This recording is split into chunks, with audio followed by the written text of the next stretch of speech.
Good morning.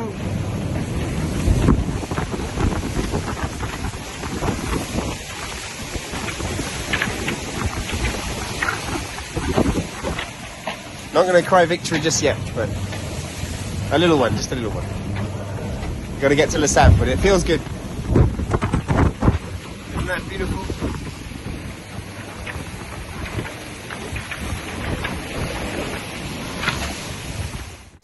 It is Thursday the 23rd of January in the Vendée Globe, the skipper's 74th day at sea. And that was the scene yesterday as Sam Goodchild managed to get that repaired mainsail back up on Vulnerable. But it has cost him. He's ended up further east than he would prefer, and he's now in a battle for 7th, 8th and 9th with Thomas Rouillon and Justine Mettraux. We hear first of all from Conrad Colman, who goes looking for the line as he crosses the equator back into the northern hemisphere, and then Kojiro Shiraishi, who narrowly averted a fire on board his yacht, and then Jungkun Xu, who was in a bit of a windless zone yesterday. And then Andi Robertson talks with Clarisse Crémer in a very bumpy North Atlantic. We take a look at the tracker, the leaderboard, and then predict wind options for Sam Goodchild and Justine Mettraux as they make their way towards the Bay of Biscay. And we conclude with a clip from Oliver Heer.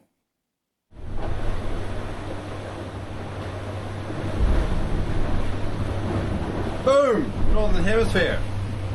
Yep, there's the big black line. Oh, quick! Let's go see if we can see it. Ah! Where is it?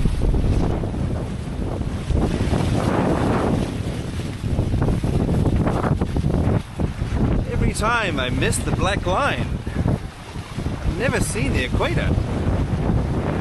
Oh, man.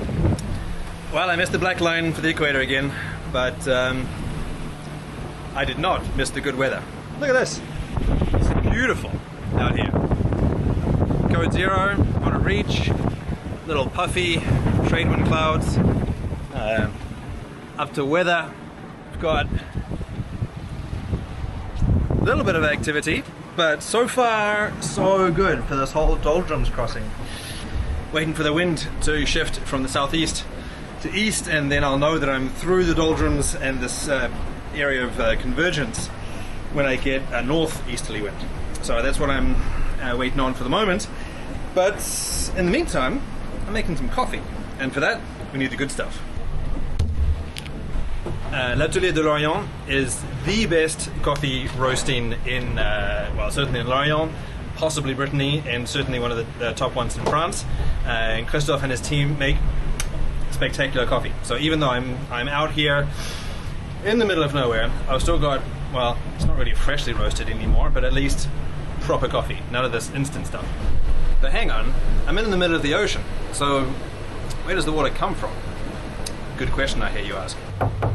I have the ballast tank, you can see the water in there, and then through a series of tubes underneath here, the water arrives down in this compartment where it goes through a filter and then goes through this machine here. Now this one is the Ketadine Power Survivor, and you can see the little piston going back and forwards there. That little piston is doing the hard work of pumping salt water with a super high pressure through tiny membrane, and that filters out all of the salts and leaves behind perfectly fresh water. So trust me, I have tried them all. The best way to get decent coffee on a boat is with the AeroPress. So, swirl it around to mix it up, and then you need to turn this upside down and squeeze it into your coffee cup. And that's when I discovered a problem on one of the first days of the race. My coffee cup is smaller than the AeroPress. It does not fit. So annoyingly, I have to go through this intermediary phase of squeezing first into my water bottle and then finally into the coffee cup. An extra step, an oversight, but if we're just complaining about coffee cups at this point, we're doing pretty well. So finally, I get to sit down, enjoy my coffee, and look at the Northern Hemisphere. Cheers. はい、1月22日ですね、今日はね朝から大変でした。焦げ臭いんですよ、船の中が。これなんかコードが燃えてるなということでいろいろ探したんですがなかなか見つからなくて、で外に出ても焦げ臭いんですよ。で近くにね近くの島の山火事とかあったんで、前オーストラリア沖走ってた時焦げ臭いと思ったらオーストラリアの山火事だったんですね、南洋で。そんなことがあって、なんだろうっていうことで、そしたらソーラーパネルが燃えてました。小さめのソーラーパネルなんですけども、外のソーラーパネルがショートして燃えてまして、それで焦げ臭かったんですね。危うくね火事を出すとこでした。船の火事って一番怖いんですね。逃げ場がないので、なんとか早期発見できてソーラーパネルを外すことができたんですけども、良かったですね。本当に結構ね匂いって敏感になるんですね、沖行くと。海って無味無臭なんですよ。クジラの息でも分かる感覚になるので、ちょっとおかしいなって、焦げ臭い匂いがあるなと思ったら、なんかコードがどっか焼けてるんですよね。そういうことで無事に火事にならなくてよかったです。こういうねなんか物がショートしたりいろんなことがありますので、船っていうのは怖いですね。まだまだ油断できないです。まだね赤道まで 3,4 日かかるんですけども、とにかくまだフィニッシュまではいろいろあると思いますが、一つ一つ、直しながら丁寧に走っていきたいと思います。今もう32度超えてきました。これ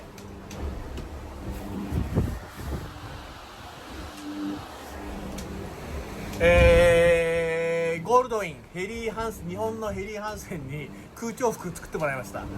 暑いのでね、空調服作ってくれて、オリジナルのヘリーハンセン空調服で、この32度以上の炎天下でも頑張って走ってます。それではチャオ。好了，给大家看看无风区什么样子，记录一下。水面非常的平静，镜面。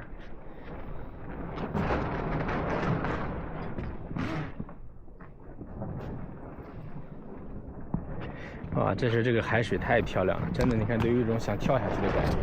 镜面效果的水，看看水翼都能被照映出来的。这时候应该来点海豚就好了。海豚，小明，海亮去哪了呢？赶紧过来找我呀！哇哈吼！哇，太美了！我们的无风区的落日。我觉得当你看到这样的落日美景，我觉得在海上经历的一切磨难都值了。我现在真的就想停留在这一刻，我都不想回家了。还有一只海鸟过来了。Hello， 小海鸟。哎，太棒了！哇。Hi Clarisse, how are you? Hi Andy, I'm good. How are you? Yeah, not too bad. Can't complain. How's the weather? How's life on board L'Occitane today? It's a bit bumpy. Yeah, I see that. It's quite quite a tough sea state, 5 meters of upswell, and we are going reaching upwind, so it's not easy, but it's still quite warm, so that's nice. When you see how rough the very, very small crumbs of the low pressure are, I can't imagine how it's been in the middle of this low pressure. So you're in a good place now, but I imagine that now it's so near and so far from the finish in some respects. Exactly, so near and so far. It's never been so near and never been so far in the same time, because you always imagine your arrival, having time to clean the boat, having time to realize what you're going to do. It's nothing exactly like that it's going to happen, I'm afraid.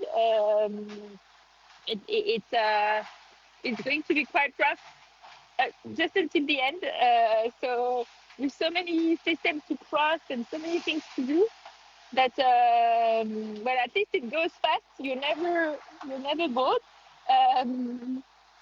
But yeah, there are a lot of question marks still about this arrival. I don't know if I'm going to make it in time to arrive before the big storm.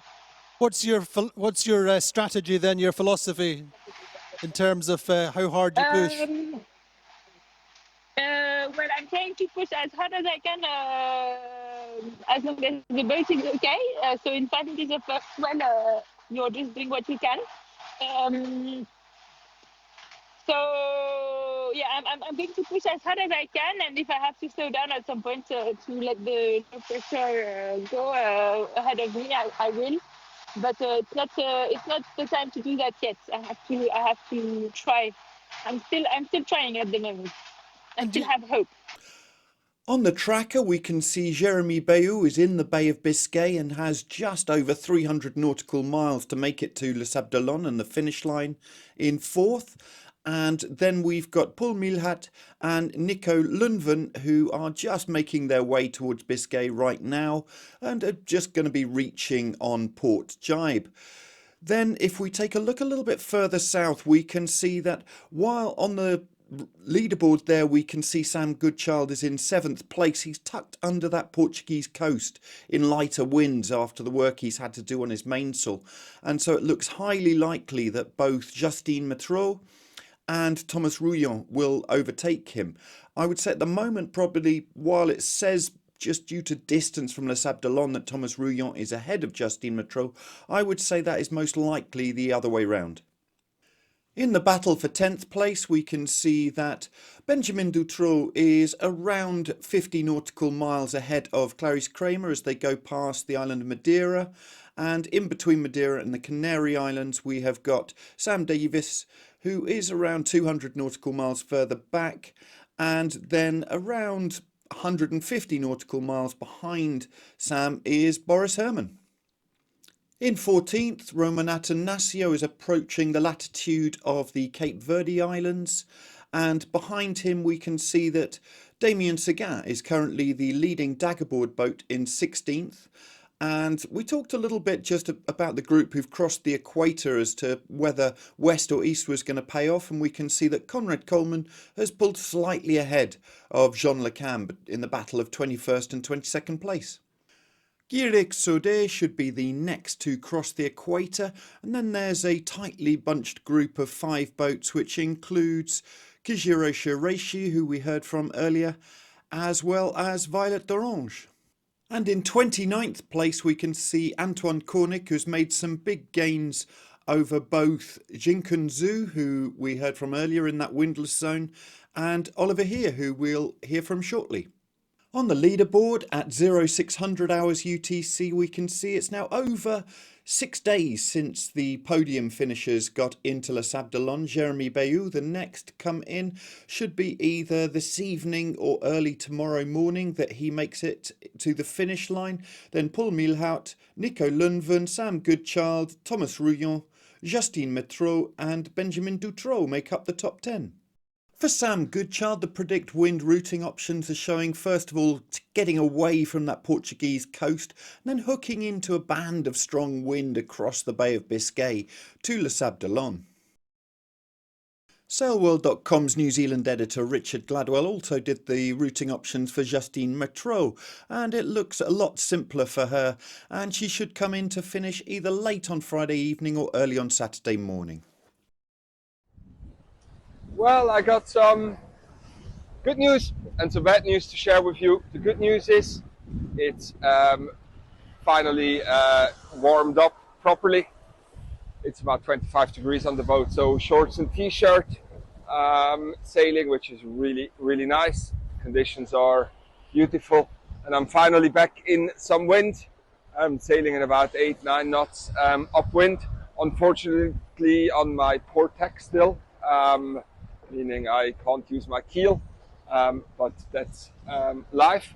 Now, the bad news is, as I'm sure you realized or saw also on the tracker, I've lost considerable miles to the group of boats further to the east, especially Antoine. He managed to get from 300 miles behind me to 300 miles ahead of me in, 5 days, which is yeah, bad for me, good for him. So hats off to you, Antoine. Well sailed. And for me, it's quite a tough pill to swallow. I thought I made the right decision to go west. I didn't see it possible to get into this little weather system that they are in now. They seem to have, or at least he seemed to have just made it. So we'll see how it plays out, but it's quite frustrating. I ask myself why it happened. I don't know if I'm starting to be also mentally a little bit tired, maybe a bit complacent.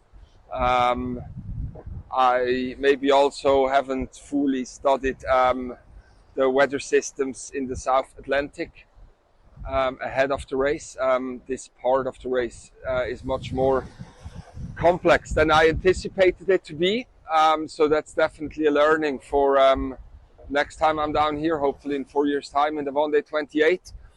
So I do try and take the positives out of everything. But for now, I just have to live with the situation. We're now sailing into completely different winds. My wind is coming from the west, their wind is coming from the east. It's still a long way to go, so we'll see what happens further down the road. Yeah, so I just keep trucking. Wishing you all a great day and see you soon. Cheers. Bye-bye.